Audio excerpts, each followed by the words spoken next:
Students, आज हम लोग डिस्कस करने जा रहे हैं 10th क्लास का एक topic types of chemical reaction. तो केमिकल रिएक्शंस बहुत सारे टाइप्स की होती है, अलग अलग प्रकार की केमिकल रिएक्शंस होती हैं जो हम डेली लाइफ में कई बार ऑब्जर्व कर पाते हैं, कई बार ऑब्जर्व नहीं कर पाते हैं। तो यहाँ पर अब टाइप की बात करें तो सबसे पहला टाइप होता है कॉम्बिनेशन।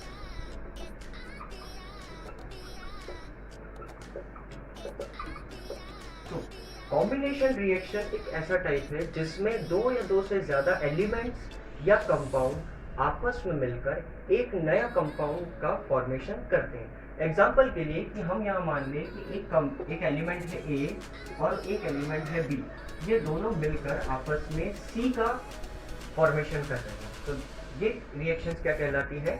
कॉम्बिनेशन रिएक्शन कहलाती है। इसका एक एग्जाम्पल हम बहुत आसानी से हमारे घरों में उपलब्ध है। हम जो नमक खाते हैं वो है सोडियम क्लोराइड, उसका केमिकल फॉर्मूला होता है NaCl और उसका केमिकल नाम है सोडियम क्लोराइड। तो वो कैसे बनता है?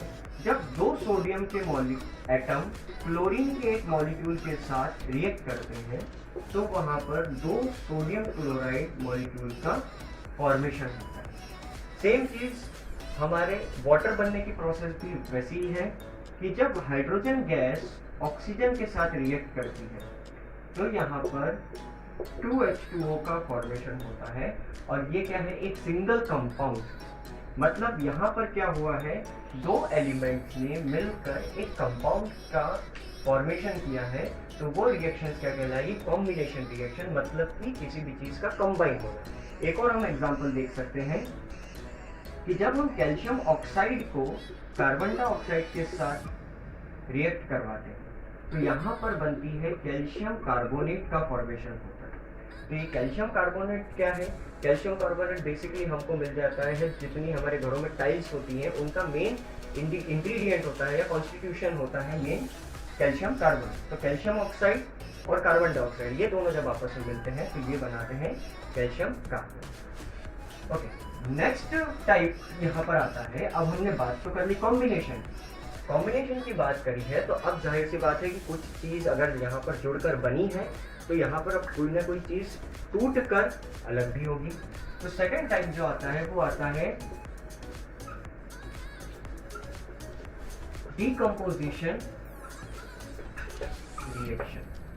सो डीकम्पोजिशन रिएक्शन को अगर इस वर्ड को हम ध्यान से देखें तो डी और कंपोजिशन हमने पहले पढ़ा, इसके पहले वाली रिएक्शन कॉम्बिनेशन या कंपोजिशन रिएक्शन। अब उसको हमने क्या कर दिया? डी कर दिया। मतलब ये हो गया कि अब हम क्या करेंगे? किसी भी कंपाउंड को तोड़ने का काम करेंगे। यहाँ पर अब एलिमेंट की बात नहीं होगी, यहाँ पर किस चीज की बात होगी? कंपाउंड।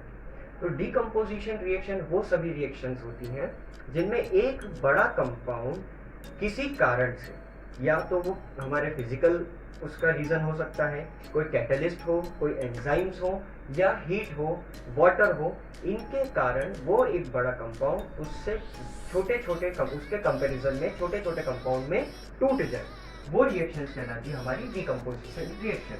फॉर एग्जाम्पल ये कंपाउंड है AB, अगर हम इसको हीट करते हैं, इस ट्रायंगल साइन का मतलब रिएक्शन साइन के ऊपर अगर ये डेल्टा बना हुआ है तो हमेशा आप लोग याद रखिए इसका मतलब होता है यहाँ पर हीट देना। यहाँ हमने इस कंपाउंड को क्या दी है? गर्मी दी है, गर्म किया। ये कंपाउंड जो है वो टूट जाता है A और B में, या फिर एक हम कंपाउंड लेते हैं C, जो हमने पहले लिया था कि A और B मिलाकर C बनते हैं। तो जब C को हमने गर्म करा तो वो A प्लस B में ब्रेक हो गया। ये रिएक्शन होती है डीकम्पोजिशन रिएक्शन। एग्जाम्पल के तौर पर हम देखते हैं कि जब हम FeSO4 फेरस सल्फेट को गर्म करते हैं, गर्म करने से वहां क्या होता है? वो Fe2O3 plus SO2 plus SO3 में टूट जाता है और यहाँ पर दो मॉलिक्यूल FeSO4 के या फेरस सल्फेट के जब हम गर्म करते हैं तो वो फेरिक ऑक्साइड, सल्फर डाइऑक्साइड और सल्फर ट्राइऑक्साइड में टूट जाता है। मतलब कि एक बड़ा कंपाउंड अपने से कंपैरिजन में छोटे कंपाउंड्स में ब्रेक होता है। और कोई एग्जांपल, जैसे हम बात करें स्टार्च, हमने आलू खाया, आलू खाते से, रोटी खाते से वो हमें मीठी लगती है। अगर हम उसके आलू हो गया, रोटी हो गई, ब्रेड हो गया, ये सभी चीज़ें खाते से हमें मीठी लगती है। कारण ये होता है कि हमारी मुंह के अंदर जो हमारी लार होती है, सलाइवा होती है, इसके अंदर एक एंजाइम पाया जाता है। वो क्या करता है, स्टार्च को, जो आलू के अंदर और रोटी के अंदर जो मेन कंपोनेंट है वो है स्टार्च। स्टार्च एक बहुत बड़ा कंपोनेंट है। तो वो एंजाइम जिसका नाम होता है अमाइलेज, वो एंजाइम क्या करता है, स्टार्च को n नंबर ऑफ ग्लूकोज में तोड़ देता है। अब n नंबर ऑफ ग्लूकोज, जितने भी नंबर ऑफ ग्लूकोज से वो बना था उतने नंबर ऑफ ग्लूकोज में वो उसको क्या कर देता है, तोड़ देता है। और यही ग्लूकोज जो है वो हमें मीठा स्वाद देने का काम करता है। ओके, अगला टाइप आता है, अगले टाइप की हम बात करें तो यहाँ पर अब होगा जगह का अदला बदली। मतलब कि एक एलिमेंट जो है वो अपने से दूसरे एलिमेंट की जगह को बदल देगा। एग्जाम्पल के लिए अभी तक हम देख रहे थे कि यहाँ पर या तो कोई चीज़ बन रही है या कोई चीज़ टूट रही है, लेकिन यहाँ पर एक चीज़ बाहर निकल जाएगी और एक नई चीज़ बनेगी। जैसे मान लीजिए हम लेते हैं AB और मैंने उसको रिएक्ट करवाया C से। अब C जो है वो ज़्यादा ताकतवर है, C ज़्यादा ताकतवर है A के मुकाबले में। C की ताकत A से ज़्यादा है, या फिर C की जो बॉन्डिंग है वो B के साथ ज़्यादा अच्छे से है बकायदा A के मुकाबले।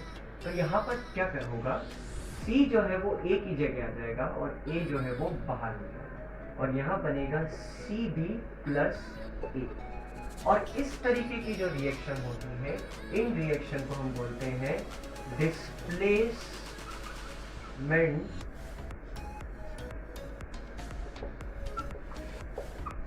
रिएक्शंस। ऐसी रिएक्शन जिसमें एक एलिमेंट अपने से कम ताकतवर एलिमेंट को उसके कंपाउंड फॉर्म से बाहर कर दे, वो रिएक्शंस कहलाती है आपके डिस्प्लेसमेंट रिएक्शन। एग्जाम्पल के लिए अगर हम H2SO4 सल्फ्यूरिक एसिड की रिएक्शन अगर हम जिंक मेटल के साथ करवाते हैं तो यहाँ पर जिंक जो है वो इस हाइड्रोजन से ज़्यादा पावरफुल है। तो ये आसानी से क्या करेगा, हाइड्रोजन को उसके कंपाउंड से अलग कर देगा। तो यहाँ पर हम बात करें तो यहाँ बनेगा ZnSO4 प्लस H2 गैस जो है वो बाहर निकल गया। मतलब जिंक ने क्या करा, हाइड्रोजन को उसकी जगह से हटाया और खुद उसकी जगह पर जाकर बैठ गया। एक और रिएक्शन हम लोग देख सकते हैं कि अगर हम आयरन की रिएक्शन कॉपर सल्फेट के साथ करते हैं तो यहाँ पर FeSO4 का फॉर्मेशन होता है, फेरस सल्फेट का, और कॉपर मेटल जो है वो बाहर हो जाता है। तो ये क्या है, किस तरीके की रिएक्शन है, ये है डिस्प्लेसमेंट रिएक्शन, जिसमें एक एलिमेंट दूसरे कंपाउंड में से अपने से ज़्यादा कमज़ोर एलिमेंट को बाहर कर नया कंपाउंड बना ले। अगली रिएक्शन भी लगभग इसी के जैसी है, बस अंतर उसमें इतना है कि यहाँ पर हमने पहले एक एलिमेंट लिया, अब वहाँ पर क्या होगा, पहले हमने डिस्प्लेसमेंट रिएक्शन में हमने लिया था कि एक कंपाउंड और एक एलिमेंट लिया था, लेकिन अब हम दोनों कंपाउंड लेंगे और उन दोनों कंपाउंड में क्या होगा, एक्सचेंज होगा। तो उसे हम बोलेंगे double displacement reaction. Double displacement reaction में मान लीजिए कि A और B है, उसकी रिएक्शन हमने करवाई C और D के साथ। तो एक एग्जांपल के तौर पर कि C जो है वो B के साथ अच्छी तरीके से बॉन्ड बना सकता है और A जो है वो D के साथ अच्छी तरीके से बॉन्ड बना सकता है। तो यहाँ होगा क्या, C जो है वो A की जगह चला जाएगा और A जो है वो C की जगह चला जाएगा। तो यहाँ बनेगा CB प्लस A। एग्जाम्पल के तौर पर हम देखते हैं जब KNO3 potassium iodide PbI2 lead iodide के साथ जब रिएक्ट करता है, यहाँ पर दो मॉलिक्यूल पोटेशियम आयोडाइड एक मॉलिक्यूल ऑफ लेड आयोडाइड के साथ रिएक्ट करते हैं, तो यहाँ पर एक चीज़ देखी जाती है कि पोटेशियम जो है वो आयोडीन के साथ ज़्यादा अच्छे से रह सकता है और लेड जो है वो नाइट्रेट ग्रुप के साथ ज़्यादा अच्छे से रह सकता है।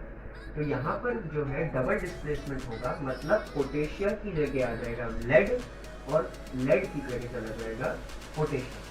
तो यहाँ बनेगा सबसे पहले PbNO3 whole twice plus 2Ki, और ये 2Ki जो है ये एक्चुअली में येलो कलर का एक पाउडर होगा, येलो कलर का सब्सटेंस होगा जो PbNO3 में डिसॉल्व नहीं होगा और वो पूरे सॉल्यूशन में नीचे की तरफ सेटल डाउन हो जाएगा सेडिमेंट। तो ये रिएक्शन होती है हमारी डबल डिस्प्लेसमेंट रिएक्शन, जिसमें एक कंपाउंड दो एलिमेंट आपस में एक दूसरे की जगह को एक्सचेंज कर देते हैं। सो आज का ये टॉपिक यहीं खत्म होता है। होप आप लोगों को वीडियो अच्छी लगी होगी। अगले वीडियो में हम लोग और भी बात करेंगे टाइप्स ऑफ केमिकल रिएक्शंस की। जो केमिकल रिएक्शन अभी और बाकी है उन केमिकल रिएक्शनों की हम अगले वीडियो में बात करेंगे। तब तक अपना ध्यान रखिए, खुश रहिए और प्लीज़ चैनल को सब्सक्राइब करिए, लाइक करिए, शेयर करिए। Thank you so much.